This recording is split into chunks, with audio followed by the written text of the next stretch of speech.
Hi, I'm Rebecca Ruth, and welcome to Designing with Intention. We are here today talking with Liz Taylor, who is a illustrator and surface designer. So Liz, before we get rolling, let's do some quick questions. Okay. What do you think are your favorite art and design influences? Okay, so I have a lot, but I will I'll try to keep it a short list, but Charles and Ray Eames, Alexander Gerard, Mary Blair, Eero Saarinen, a lot of the mid-century modernists that were in art and design at that time. Yeah. I mean, I think if you know your style, like if you're the audience that knows your style, like you can definitely see that influence. What about favorite media? What media do you like working with best? At this point I am probably, 80% Procreate. I love digital. I've always done a lot with Illustrator too. Now I use Illustrator more to lay out my repeat patterns, but I'm really loving Procreate. Yeah, it's fun, the newfangled things that they create. Yeah. What about favorite colors? Pink. Pink and Uh, orange are probably my favorite, and I love like really ruddy kind of lime greens. Yeah. yeah. And this will make more sense later to the people viewing, but what's your favorite TV theme song? If I had to pick my favorite, I would say this is like if you are a millennial, you won't get this, but probably WKRP in Cincinnati. And then I love original Hawaii 5-0 chips, things like that. So yeah. Yeah. And then when you were growing up, what did you think you wanted to do? I thought that like my big dream when I was a little kid was to do like a weekly comic strip. I always thought I would do something like that with comics, and I've played with comics here and there. But yeah, that's what I think in my mind, I thought where I was headed. Yeah. Yeah, that's great. So do you have, speaking of childhood, do you have any like vivid memories from childhood that like you think kind of influenced you on your creative journey? Yeah, I made a little space for myself in my closet growing up. And I had in there, a flashlight and drawing supplies and a tape recorder. And I used to tape the theme songs of TV shows on my tape recorder. And then I would go into my space and I would play those songs, and I'd have my flashlight and I would just draw in there for hours and hours. And it really helped me develop this inner world. And I just have such fond memories of that time. But I think as an introvert, we tend to really enjoy that self-indulgent time exploring our ideas. Yeah, definitely. And what role do you think your parents kind of played in encouraging you and your artistic abilities? Yeah, that's kind of a funny one. And I think I probably have a similar story to a lot of artists where I think my parents recognized my artistic ability and they were positive about it. And at the same time, they sort of discouraged me from going into art. And not because they were mean or something. It was just that they probably worried that I wouldn't be able to take care of myself. And so it was just kind of this hard thing for me to reconcile, which is why, ultimately I ended up studying design, I think, because that felt like a safer art adjacent career. I mean, it's still the basis is art and design. So yeah. But speaking of like studying, so how was art kind of integrated into your schooling?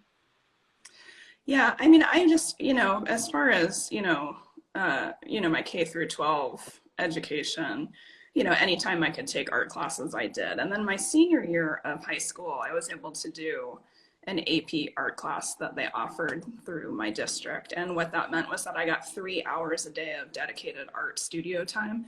And we did a self-driven project, and our art teacher worked more as like a coach alongside us and just helped us develop our ideas. And I think what was really great about that was it was teaching critical thinking skills, which I think there's a huge gap in that in school. And so you know, you're developing artistic skills, but you're also, you know, learning how to think critically. And that is a really important part of art. Yeah, definitely. And then so what did you end up majoring in, and kind of what influenced you in pursuing that path initially? Well, I first went to Penn State and I didn't finish there. I went for 2 years and I was focused on graphic design. And I had a lot of turmoil in my late teens and early 20s. So I ended up leaving school for a couple of years and working. And then I went back to school. So I ended up graduating from Arizona State University and I switched to interior architecture. And really, I think, like, I don't know that I could fully articulate why I switched from graphics to interiors, but I think it probably just was that voice in the back of my head of my dad, you know, wanting me to be able to have a stable career. And, you know, it's not that I didn't like those things. I think I look at all of it as part of my path. And, you know, my time in interiors, my time in graphic design has informed everything that I do now. Yeah, definitely. You could definitely see that. And were there any particular teachers that you had that you feel like left a lasting impact on your journey? Yeah, I think I was really lucky in the interiors program that I went through at Arizona State. It's an elite program, and once you're, you know, to your second year, you apply for the upper division portion. So there were 16 of us together in a studio. We were given studio space, so we're working together on projects because we're building models and we needed a place to leave our things. And so anyway, I had, you know, three main professors during that program that I think together were just super important. And the way I would characterize it is that one was the craftsman. You know, he taught us how to have impeccable craftsmanship. The second one was the history professor, and she, you know, helped us really understand the value of historical precedent in our work and really understanding what came before us so that we can apply that. And then the third one was just, he was a poet, and it was like we would be working on projects and we're talking about something, and then the next day he would come to studio and he'd like maybe find, like, you know, a leaf on the ground on the way to class and be like, this is your project, you know. And he was always right. It was just, there was something really poetic about his teaching style. And so I think those three parts together really have informed so much of how I work now. Yeah, I mean, I love that too.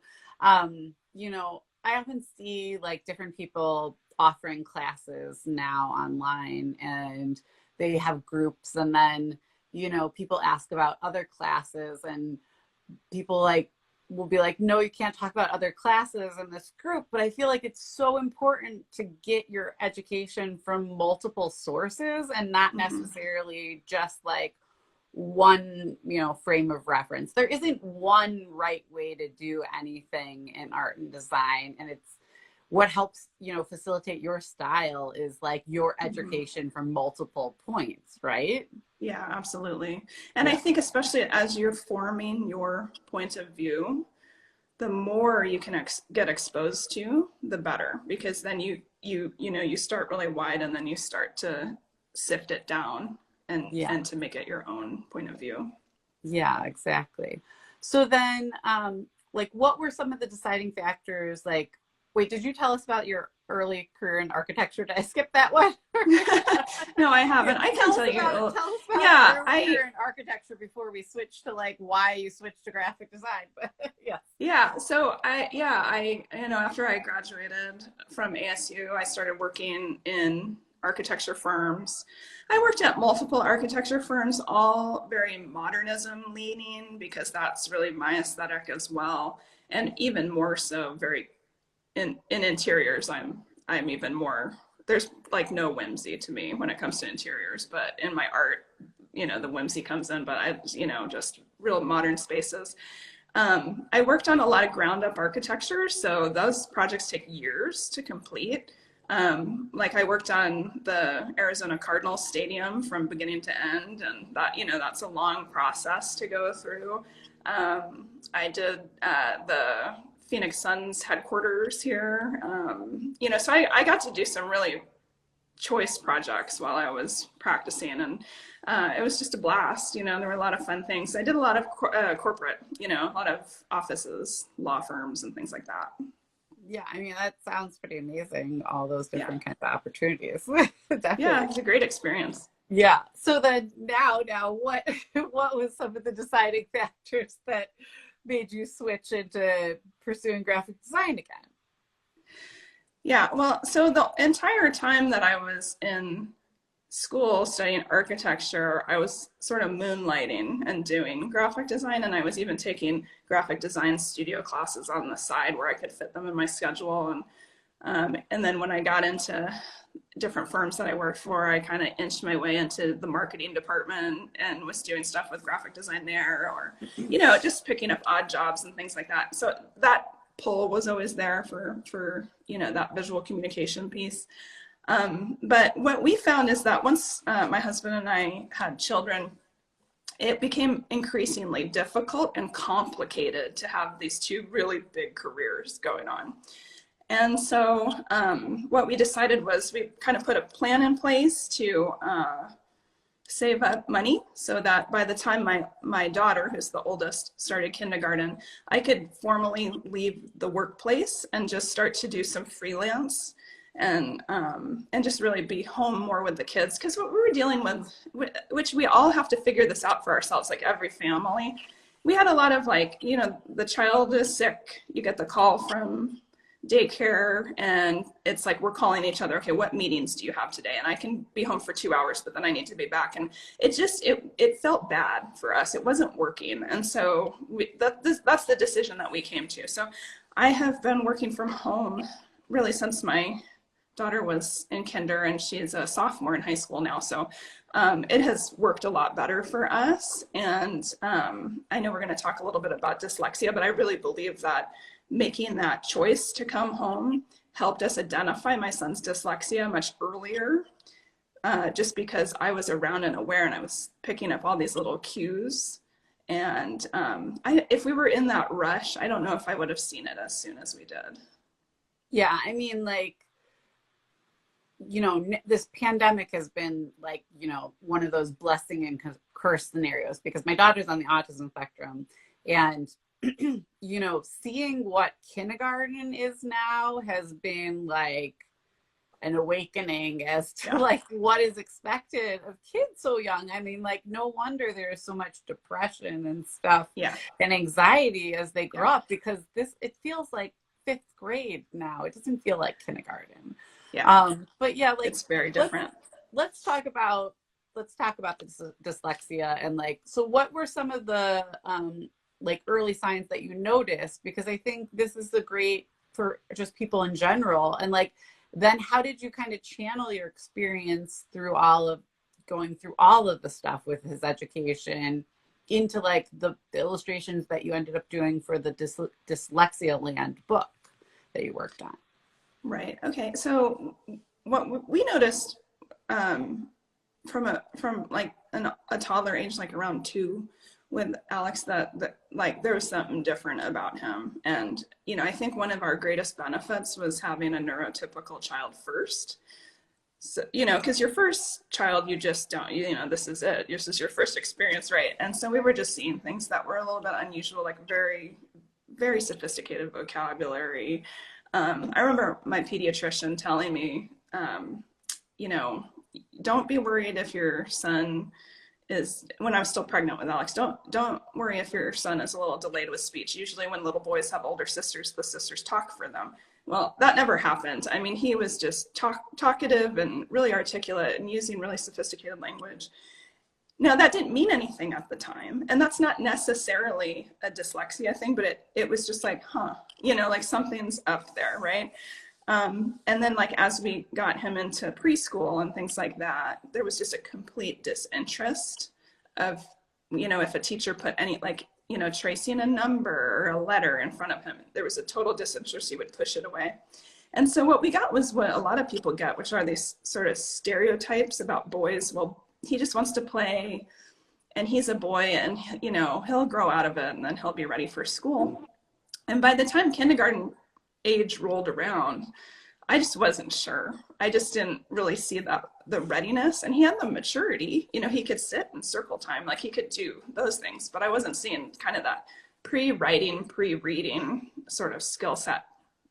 And so what we did was we put him in a private kindergarten to buy a year to kind of see how he did. And then by the end of that year, I just felt like, okay, he was just about to turn 6, and he was not connecting letters and sounds. And that's a real big red flag right there.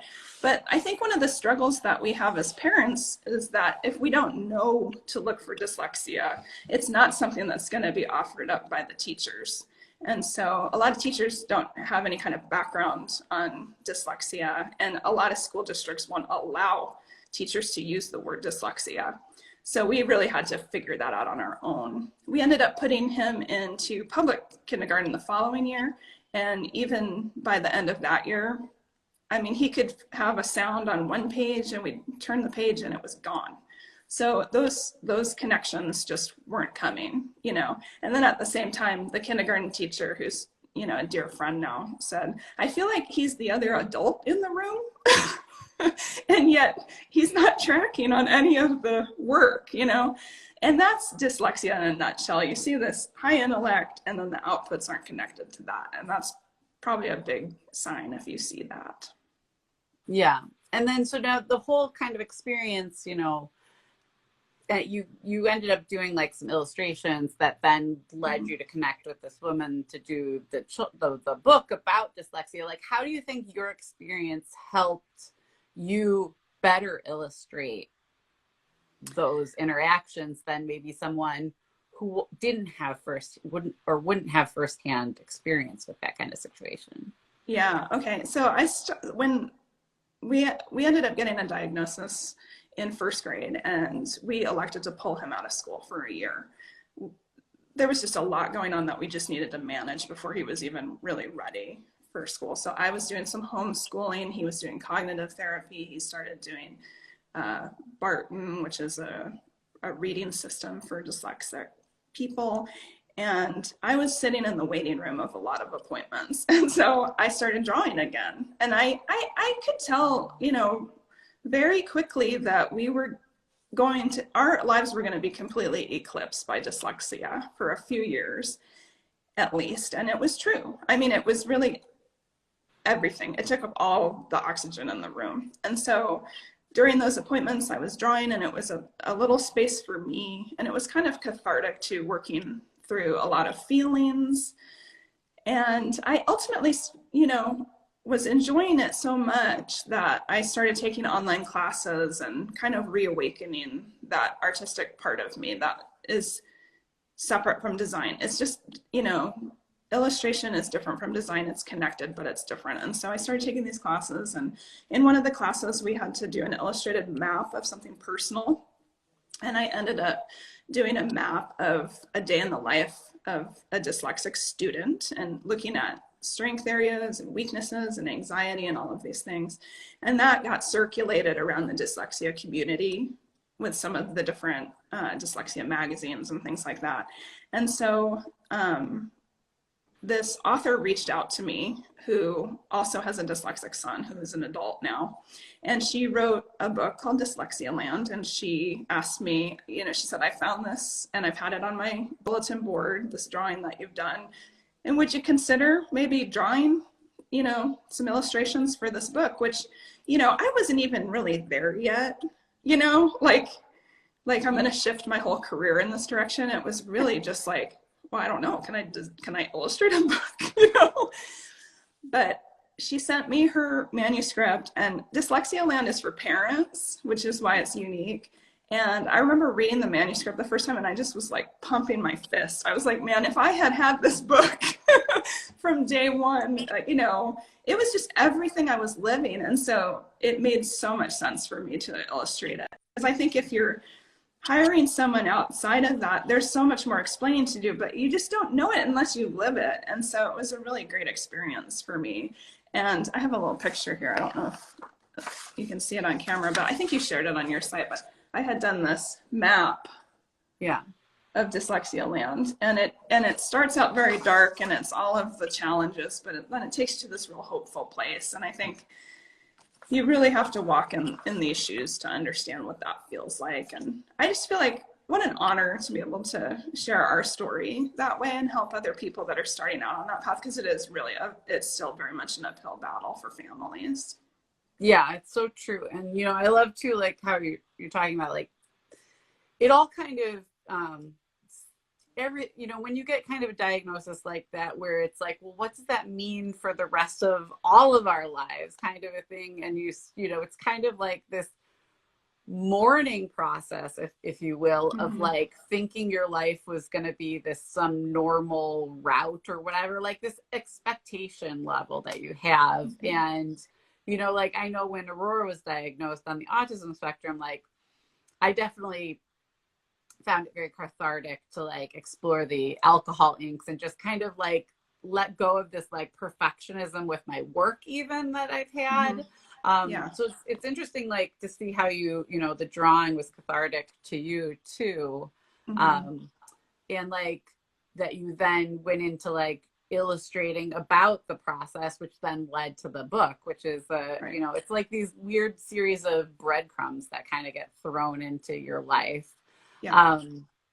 But then like also, you know, a big part of the reason of doing this interview series is because of Aurora being on the autism spectrum, and like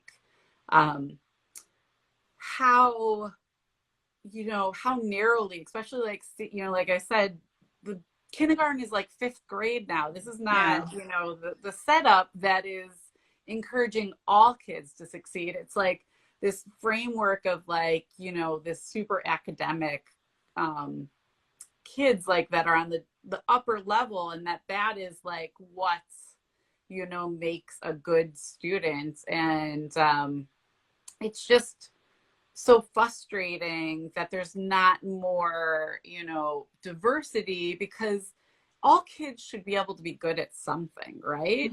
And so Yeah. I would love like kind of your, like, how do you feel like the setup of like education, you know, did like affect you in this process, and like, you know, and like then leading in your map like to the bright sides, like the skill sets, because like Aurora is incredibly imaginative and creative and stuff, but that's not like the stuff that's necessarily encouraged in school. So I'd love to hear Right. like your kind of input from the dyslexia parent's Yeah. perspective. Yeah, I think it's a great thing to talk about. So I have so many thoughts here. The first thing I want to say is that while I was sitting in all of those appointments, and my son has incredible art skills, so you know, visual arts, and he's also a storyteller, and I saw from a very young age too that he was drawing at a very high level, and and I'll share some of his work. But I made a decision that I needed to make this viable rather than how my parents approached it, like, that's great that you're good at art, but you'll never make a living at it. And I thought, I need to show him, I'm going to be the example so that he knows he has a path, and that, you know, regardless of anything that happens in K through 12, there's a whole world out here, and there's, you know, there's chances for him. And so that was a big thing for me. A lot of the issues that dyslexic kids or other kids under that neurodiversity umbrella deal with is really trauma, right? Because they have teachers that don't understand what's going on. And one of the things that's tough with dyslexic kids in particular is that they're very intelligent and verbally able to express themselves. And so they get a lot of this from teachers. You're not trying, you're lazy. And so then these labels, you know, really traumatize kids, and school becomes really uncomfortable. And they know what's going on in the class. And I shared the story with you, but you know, my son in 1st grade said, well, I know so-and-so is the smartest kid in class. And I said, well, why do you think so? And he goes, well, he's the best reader. He's on the reading chart. He's read the most books. And so I think that's where, now I don't want to take anything away from that kid that's doing really well, but where's the chart for the most empathetic kid? Where's, the kid that was a good friend on the playground? Where's the arts in that discussion? But we have this really narrow view. And so kids that do really well in our school system have a certain skill set. And so if you're outside of that skill set, it becomes a very stressful place. And as things become harder and harder, we're always adding more to what kids need to know. We're never sort of peeling back the essential, right? But it's always adding more to, we've added Common Core, we've added, you've got to hit this marker by this time. And it's just a lot of pressure all the time. And so for me, I feel like, what we've done with Alex is we've gotten a team around him. He has a tutor that has helped him with his reading, and he's really now a 7th grader, and he's reading above grade level. So like the potential is there, right? But I think it's almost more important that we focus on the area of best strengths, right? The most potential. So yeah, we have to do over here. We have to remediate the things that, like, you have to know how to read and write. It's just like that has to be taken care of. But we don't want all of the focus to be on the things that are hard and painful. We want to be able to find places for kids to flourish as well and put even more effort into that. Yeah. And, I love to hear you talk about like the empathetic, and, I recently read like an article from like the Harvard Business Review that like there is this lacking of these soft skills, as they call them, like, to be a manager and to take these upper level jobs, because there's so much focus on the academic and following things by the book and doing these things, but they're not focusing on like the whole picture. I mean, life is so much more than just like knowing how to do math and like being able to write a paragraph properly and all of these. I think even my daughter, who would be considered a neurotypical student, she feels like STEM for girls is shoved down her throat.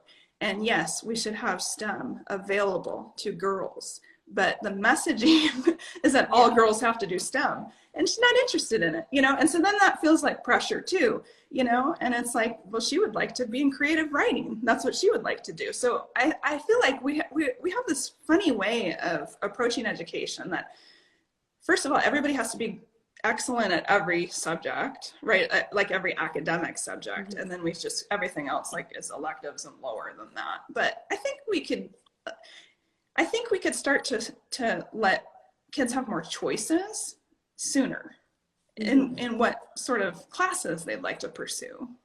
Yeah.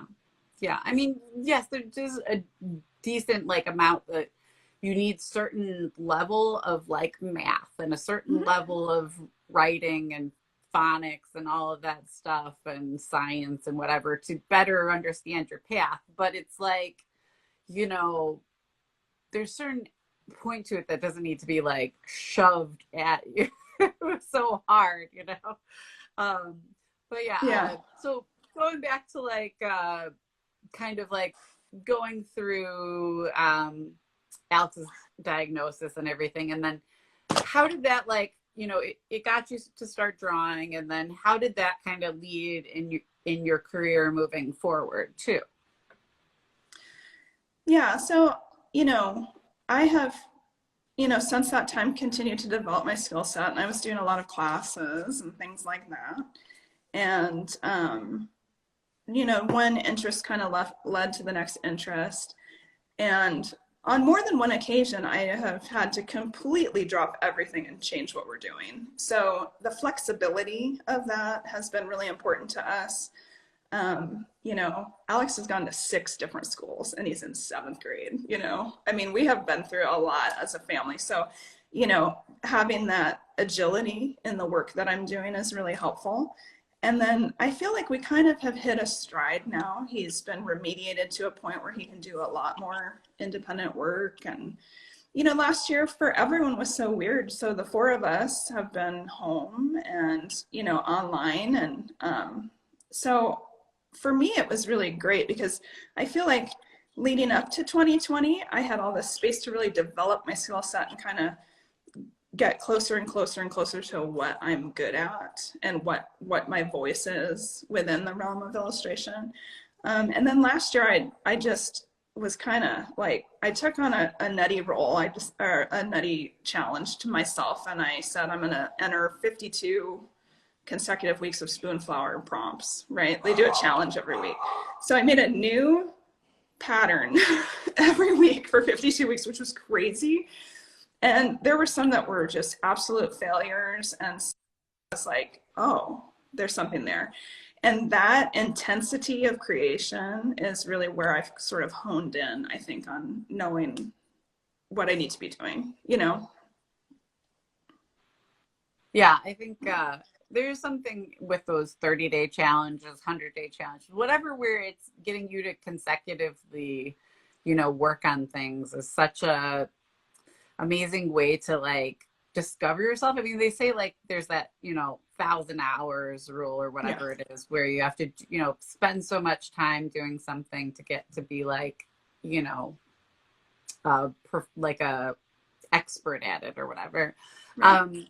So like in doing some of the classes and like making connections, you found like an accountability buddy, right? So how do you think having like that has helped you also in it has helped so much. And you know what, the very first illustration class I took was through Lila Rogers' studio, and in that class was this artist Portia Monberg, and I liked her work right away, and we were like the only two kind of modernists in that class.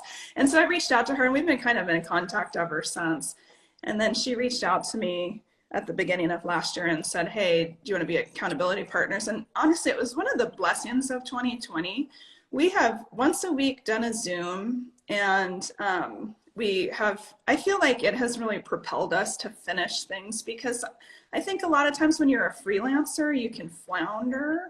And so having that, like knowing like every Wednesday, I'm going to see Portia and I want her to be able to critique this. So I'm going to finish as far as I can. And, and then, we finished our websites. We've, had just great art conversations, and it's really been a helpful thing. And I think part of it too is like, it's almost like I have this great coworker too. It's, because we just all can be in these vacuums, and so this once a week touch point with another artist has been just super helpful. I can't recommend it enough. If you can find someone to do that with, it's really helpful.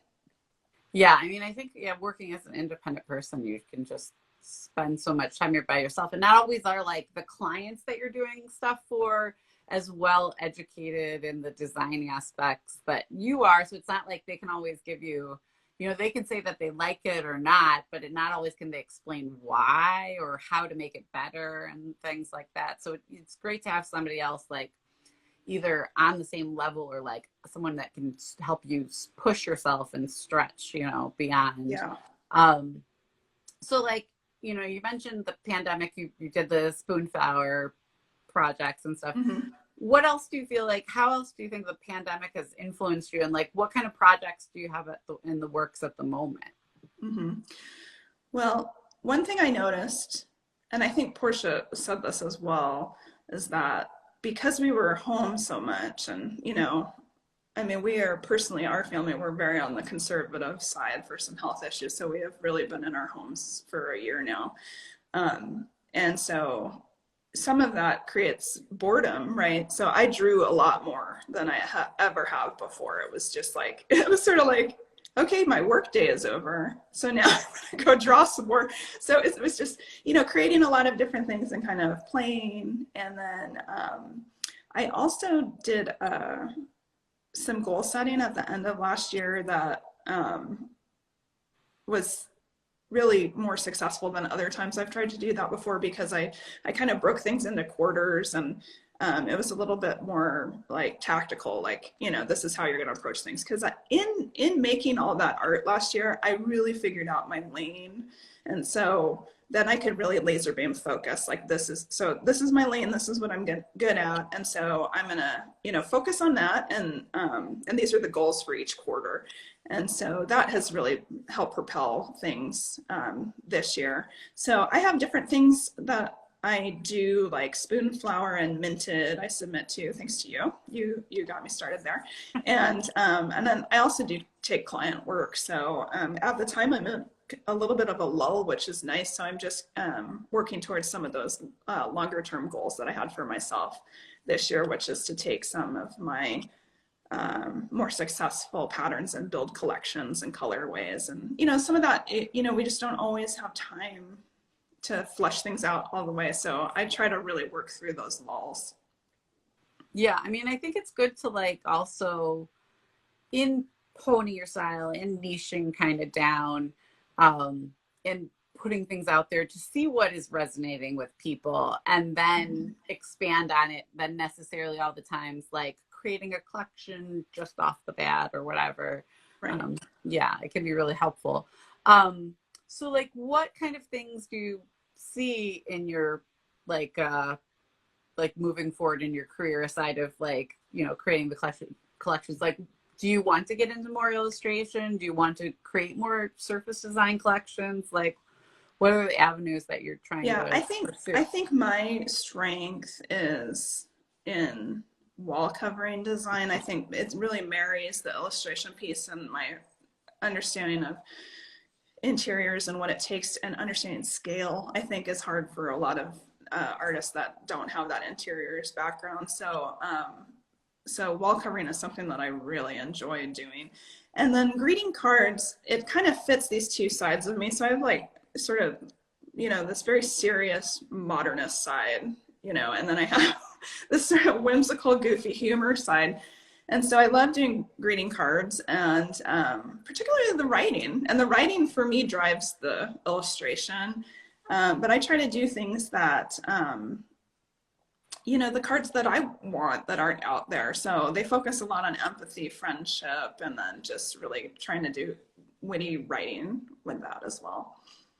Yeah. And then, so you've mentioned like, some of these things, but let's do like a recap. Like, what are the main things that you think inspire your style overall? Okay, so, that mid-century time period and, has been really influential for me. I think, jazz is huge for me, just music in general. I grew up in performing arts too. So, music has always been a big part of everything that I've done. But jazz in particular, and again, mid-century jazz. So all of my large-scale abstracts I have abstract prints, and then also a lot of wall covering surface pattern that are large-scale abstracts. And in my mind, I think of them as jazz because they are very much jazz in my approach. They're very impromptu and just sort of, I'm just as I'm going, just like working with shapes and feeling it, like kind of getting in that groove. So, that's a big one for me. I love stand-up comedy. I always have my whole life. I think I shared with you that, I'm sure like I grew up in the 80s, and I know like every one of my friends had posters of the Brat Pack, and I had news clippings of Gary Shandling hanging on my walls, So like I've had this long love affair with stand-up comedy and just anything funny. I just love joy. So that part really informs my writing, and I keep these cheap little notebooks, and I jot down when I have ideas. I just jot down little ideas that'll become cards later, and it's just part of that process too. And I like that balance. And I think a lot of time I've had a lot of advice given to me over the years from different classes and things like that about sort of just focusing in on the one thing. But like those two things bring me so much joy, those two separate things, that I'm going to continue to pursue both. They just make sense for me. Yeah, I think that's a good path. And so like, what are, a few tips that you have for other people that are kind of trying to figure out their path in the arts? Well, I think, if you are starting in art, you just need to make a lot of work. And a lot of it's going to be bad, and that's okay. You got to work through that ugly to get to the really good, juicy stuff. But I just think making, and, you can try different approaches, different styles, different materials, and, all of that. But it's really in the doing. So that's how a lot of artists ask, how do I figure out my style? You just have to make a lot of stuff and you will figure out your style. I like doing prompts. That's really helpful. I've done multiple 100-day projects. I did 2 different 100-day projects that were 1-panel comics. That was really a blast to do, and it helped me work through a lot of the neurodiversity elements, like things that my son was going through with school, what I was going through as a parent, some of the trauma I experienced in school growing up, all of those things. So that was really good. I think, the accountability partner has been really great. I highly recommend that for someone that is, working as an artist. Critique is really, really useful. And I think that's an area where we all need to get a thick skin and take the critique, because it really does take things to a better place. And it can be like very precious. But I think, having gone through architecture school, we had to defend everything that we created. So I can take critique all day long, and I think it's really useful, because you get so in it, and to be able to step back and have someone else give you perspective, the work just totally gets better. And I wrote one thing down here that I wanted to share, which is that people are going to give you a lot of advice and they could be professionals. They could be, art agents, they could be professors, wherever, these different people in your life, they're going to give you a lot of advice. But what I would say is to just, you can listen to advice, but then you need to discern which advice to follow, because not everything really is for you. And ultimately, you have to figure out your point of view. That's your job as an artist, to figure out your point of view. So even the most well-meaning advice that someone gives you, it might not apply to you. So I think you have to get good at listening to yourself too.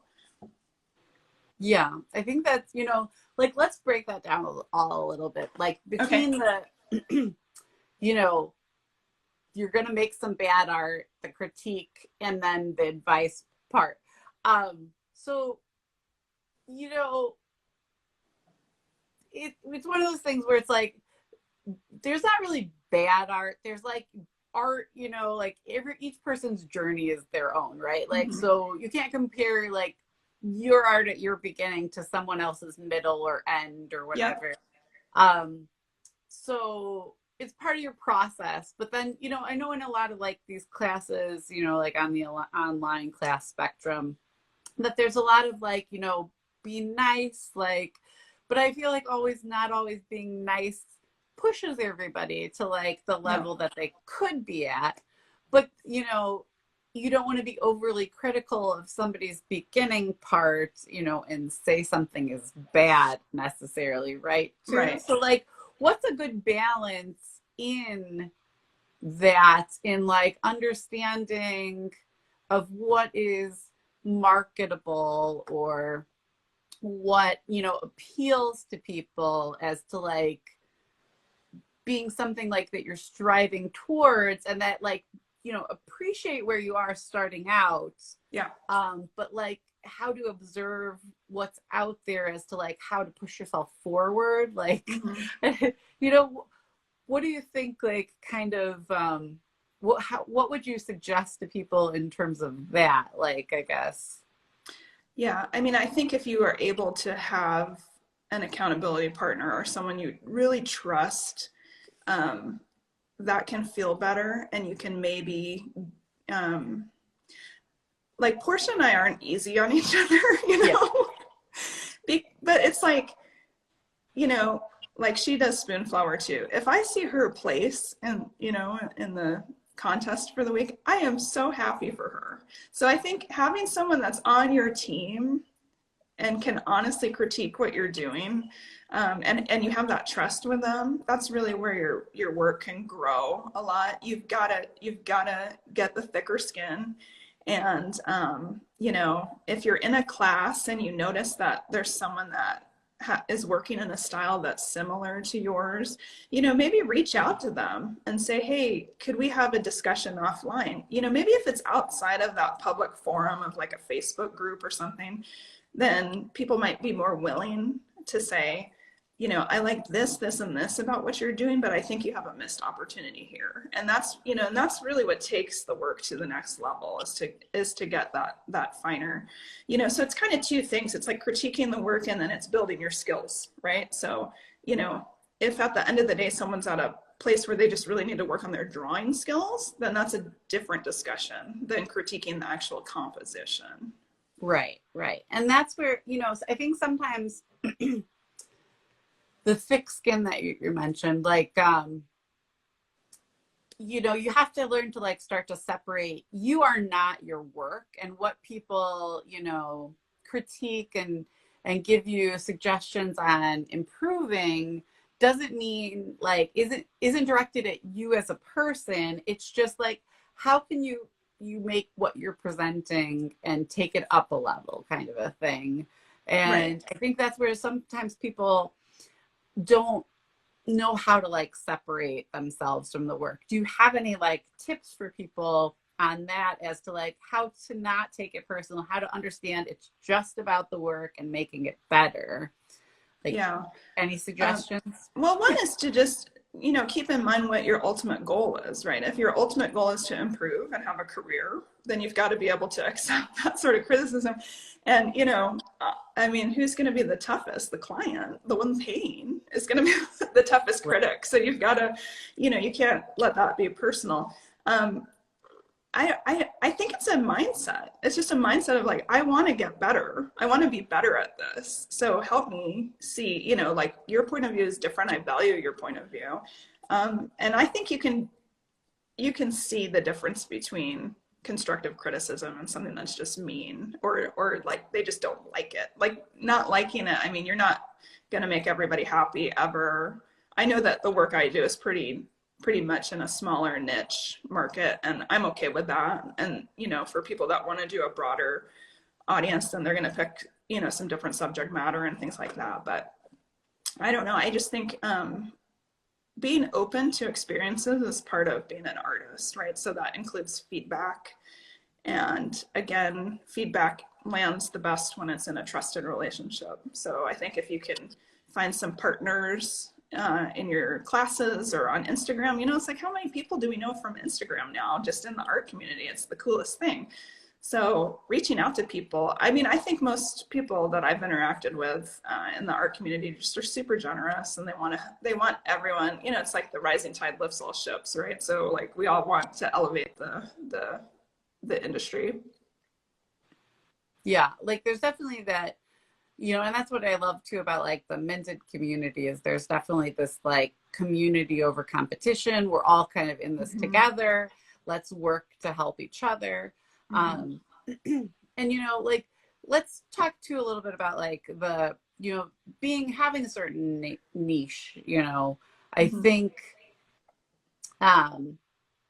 you know, in getting feedback or in giving feedback, you know, being able to look at other people's directions and not necessarily, you know, critiquing because you don't like something or whatever, or like, you know, taking too much of your design style and trying, you know, that's not what a critique or a constructive critique is about. It's not trying to like change the art. It's just trying to like, oh, like, you know, your composition might work better if you zoom in on this area, or if you like change this arrangement a little. It's not like, oh, you've done a geometric design and it would work better if you had flowers in it, kind of. Right. Like, yeah, I had a pattern I was working on a few weeks ago, and it was all sort of this contour line thing, and I was really excited about the idea, and it just wasn't working. And I had showed it to Portia in one of our meetings, and like immediately she was like, you need to fill in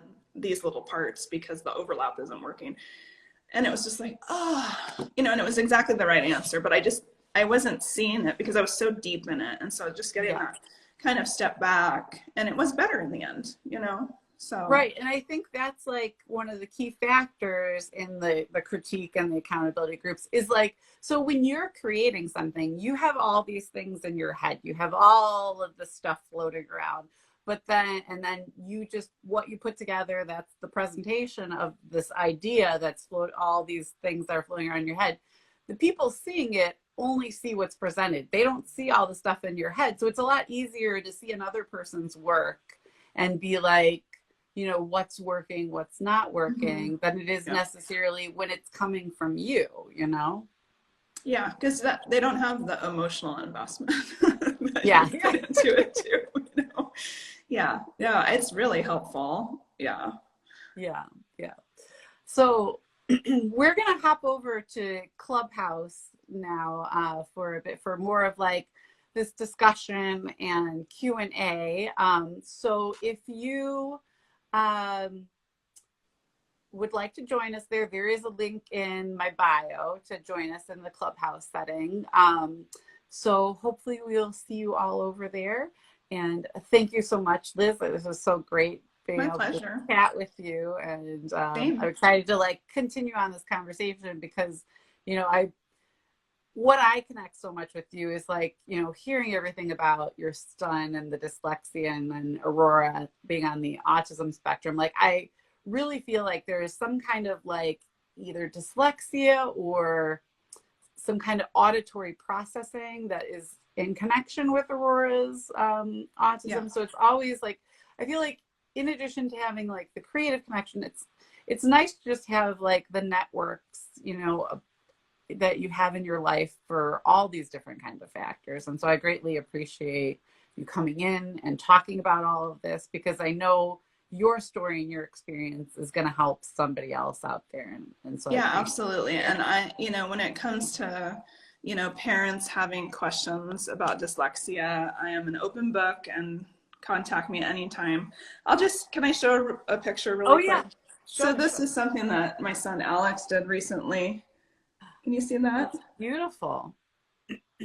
So he's, you know, a 7th grader now, and that's amazing. you know, it's exciting to see those things in your kid, and you know, getting back to the bigger theme, there's this gift here that, you know, maybe isn't recognized so much in school, right? But like we as artists, we see that and we're like, wow, you know, he's 13, and so you know, just that community, like we can move as parents of kids with different neurological differences, you know, we can move mountains, right? Like we can help each other, and that's a really important part of having that gift in your family, is to just connect with one another. So I'm always happy to help anyone. Yeah, I so greatly appreciate that. Like I constantly say like Aurora is such a performer, and like she'll make these like songs up, and you know, not always do they like lyrically make sense, but like the music patterns are good, and like you know, eventually she'll get there, and like I could see her, you know, being like the next Lin-Manuel kind of like in these performances and stuff.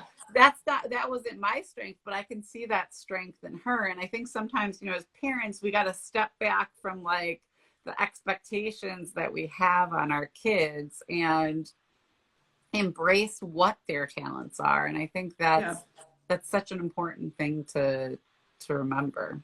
I love that. It is. And for kids that are struggling in school, it's everything. It's everything to help them foster those strengths. Yeah, it's okay to get a C in something, or a D or an F even, just if that's just not your thing, that's fine. Like, I mean, has anyone asked you your grades when you were an adult? Has anyone asked you what your grades were? No. Right, exactly. It's like, are you a good person? Do I like having a conversation with you? Those are more important factors. So yeah, I appreciate that. So thank you everybody for joining today. I hope we'll see you over on Clubhouse. Again, the link is in my bio to join us. And thank you so much, Liz. It was so great chatting with you today. Thank you. It was my pleasure.